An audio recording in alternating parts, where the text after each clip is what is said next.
Okay, we are back again. Let's go ahead. I think your classmates are coming gradually. So let's go ahead.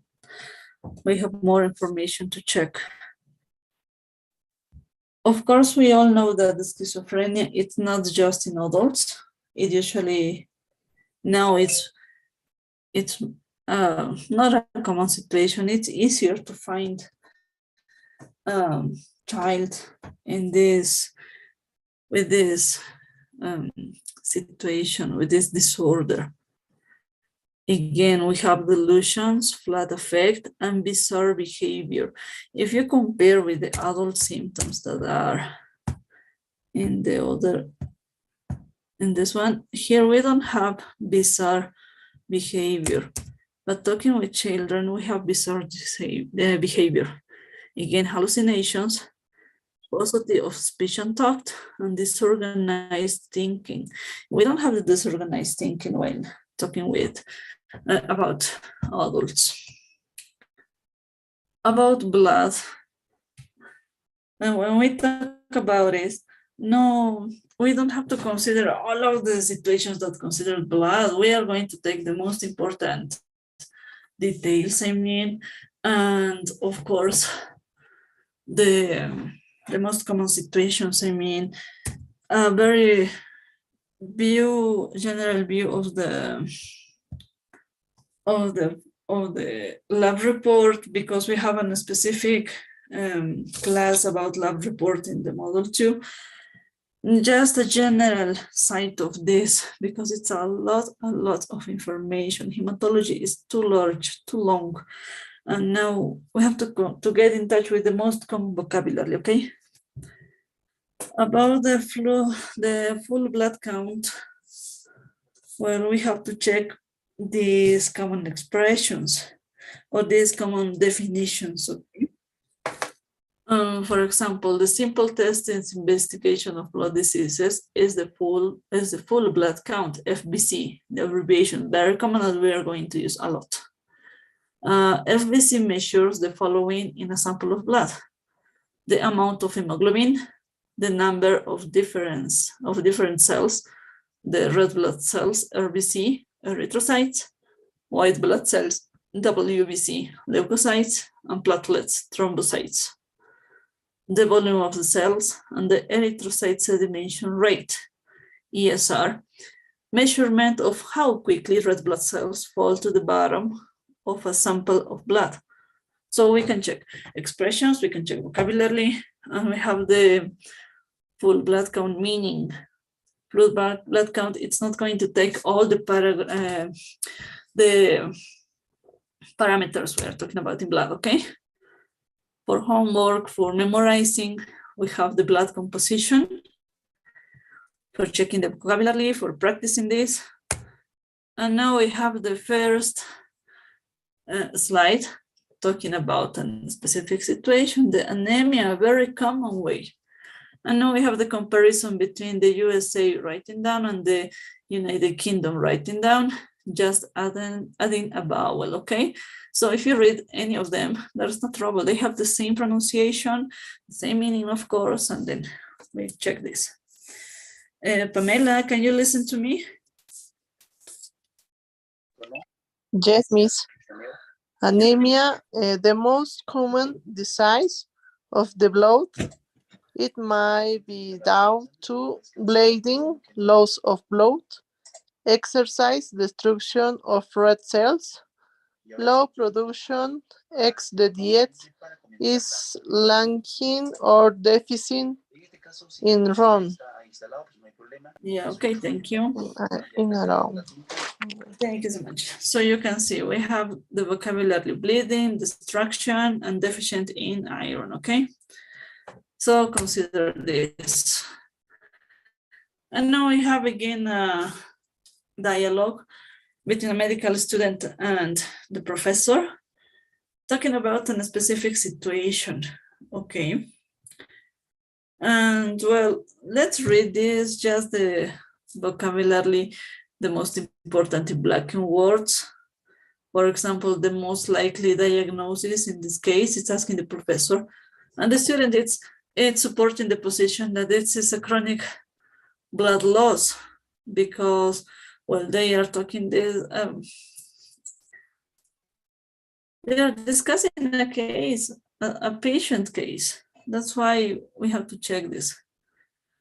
This way of asking for what else would you include in the differential diagnosis of severe anemia in a man of this age. It's an elderly man that I'm talking about. And they said, he uses these expressions, he might have leukemia of some sort or aplastic anemia. The differential diagnosis, that we all know how to support this. So checking the vocabulary, but that's rare, non-common, but that's non-usual situation. It's unusual. It would be very unusual. Another case of iron deficiency has to be an adequate diet. And well, read this dialogue and practice with this in order to catch the vocabulary, please. We are without time at this moment. Now we have the pernicious anemia, the PA, in order to take into account the language notes. The language notes are expressing ideas about the situations, okay? The onset, I'm gonna read this. Pernicious anemia is a condition in which there is an atrophy of the gastric mucosa with consequent failure of intrinsic factor production and vitamin B12 malabsorption. The onset is insidious with progressively increasing symptoms of anemia. Patients are sometimes said to have a lemon yellow color owing to a combination of pallor and mild jaundice caused by excessive breakdown of hemoglobin because of ineffective red cell production in the bone marrow. A red sore, tongue glossitis, is sometimes present. Patients present with symmetrical paresthesia in the fingers and toes, early loss of vibration sense, and progressive weakness of ataxia. The spleen may be palpable. So you can see this description. You have in black and words the vocabulary to check, and then we have the second column with all of the meanings. Please read the meanings, memorize the vocabulary, and then we are going to work on this. A grammar tip, very important way of talking. And about the grammar tip, we have the verb reduce. Reduce in medical meaning, medicine, have several meanings. Take smaller, or maybe in surgery to return on an anatomical position, for example, or in chemistry to remove oxygen from an hydrogen. For example, nitric acid is a reducing agent.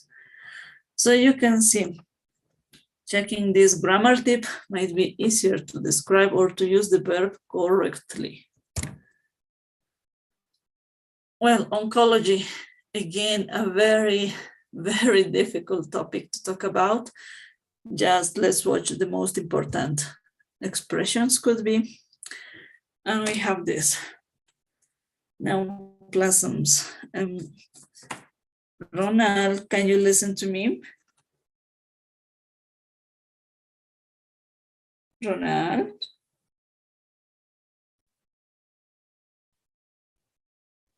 Well, maybe he's on duty.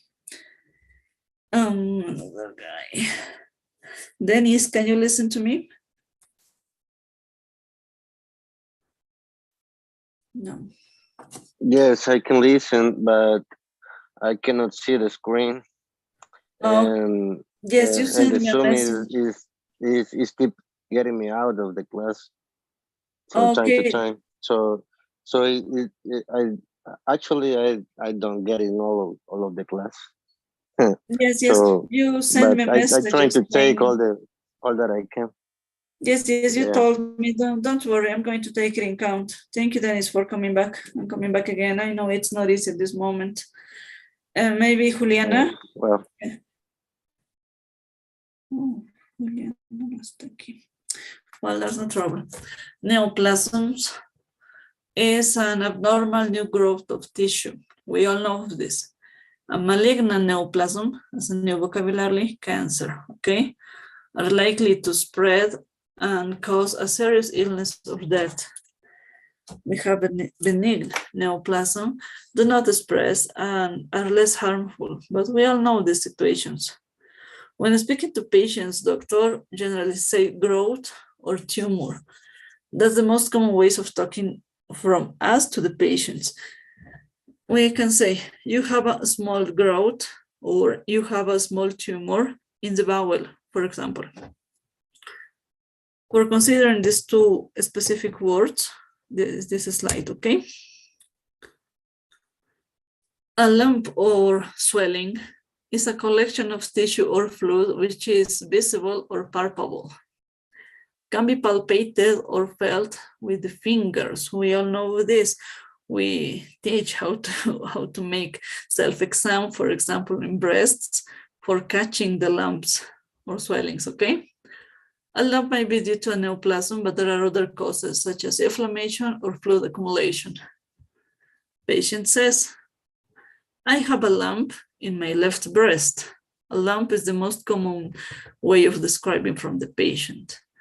And we express in the med report, there was a firm, palpable mass in the liver.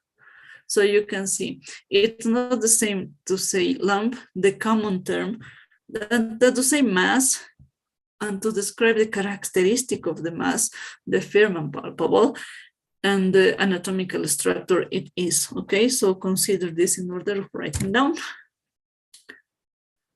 Moreover, we have malignant tumors are characterized by rapid growth and invasiveness.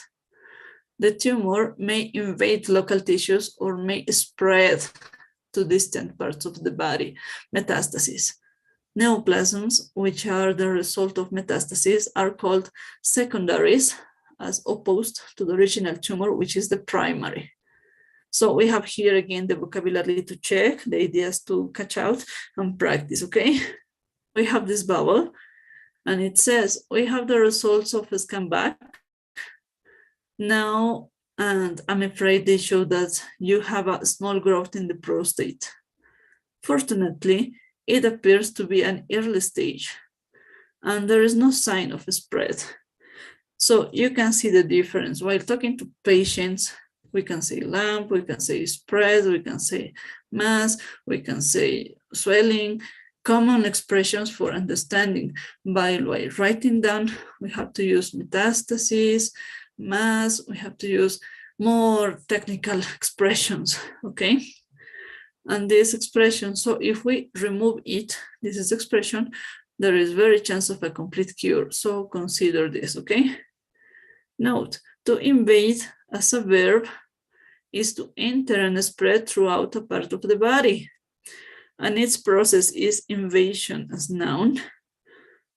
If a tumor is described as invasive, it has the ability to spread. So check just the vocabulary and let's try to use this. We have again an information slide showing us the meaning, showing us the situations, okay? For practicing, for taking in count.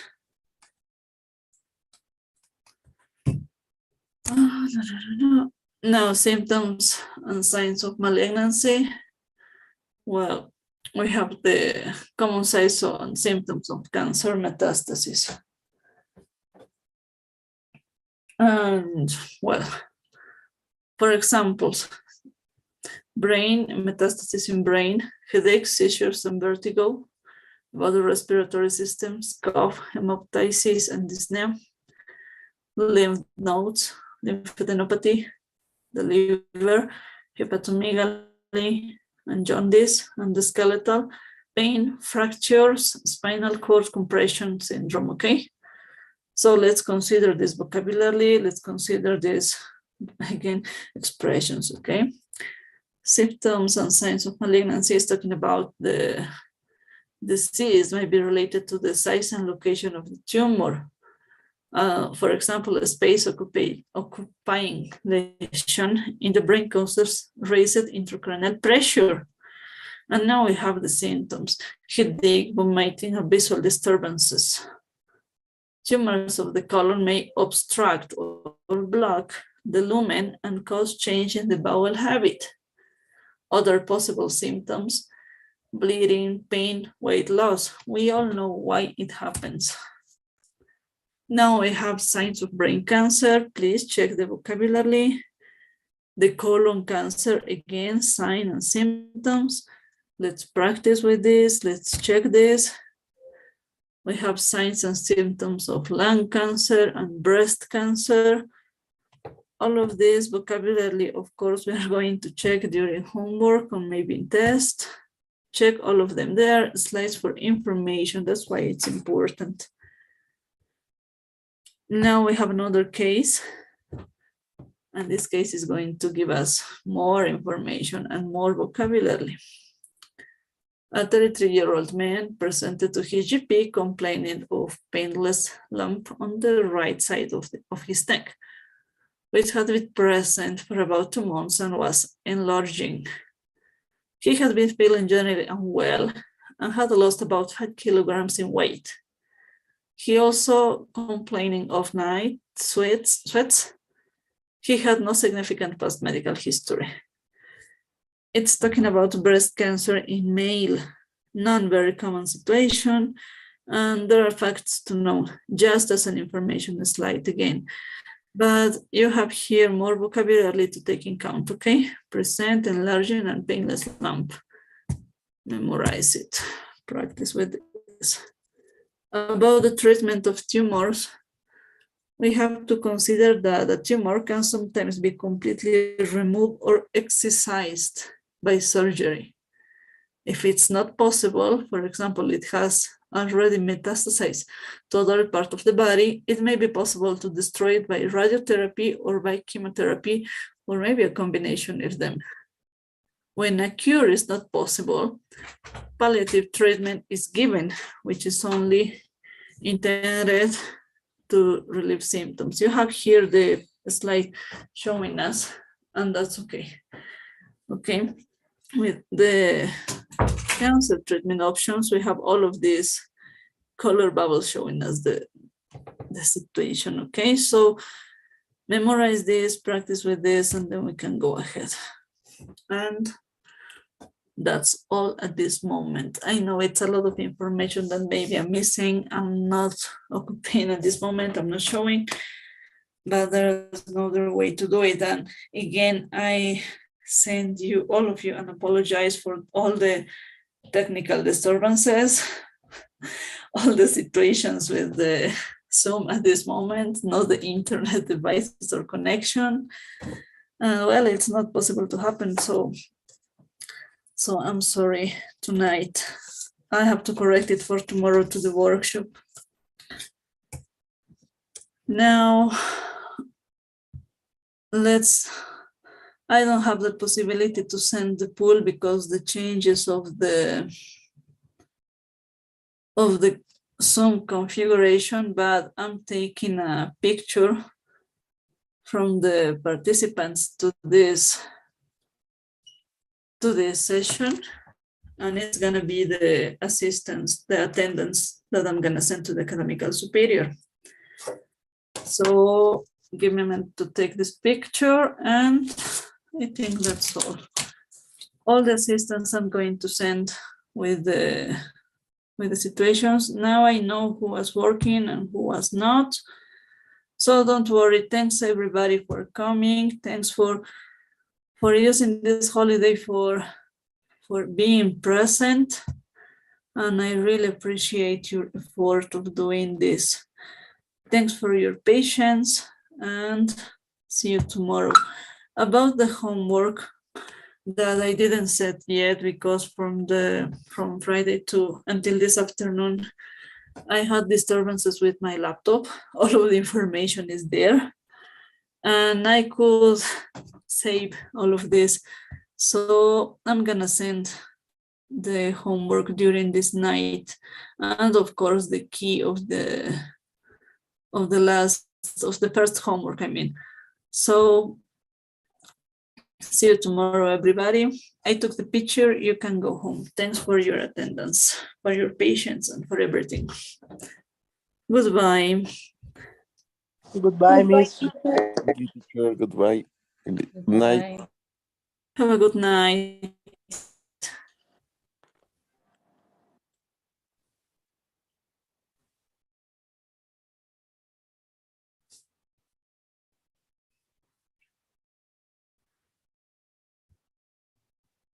So that's all. Let me close this.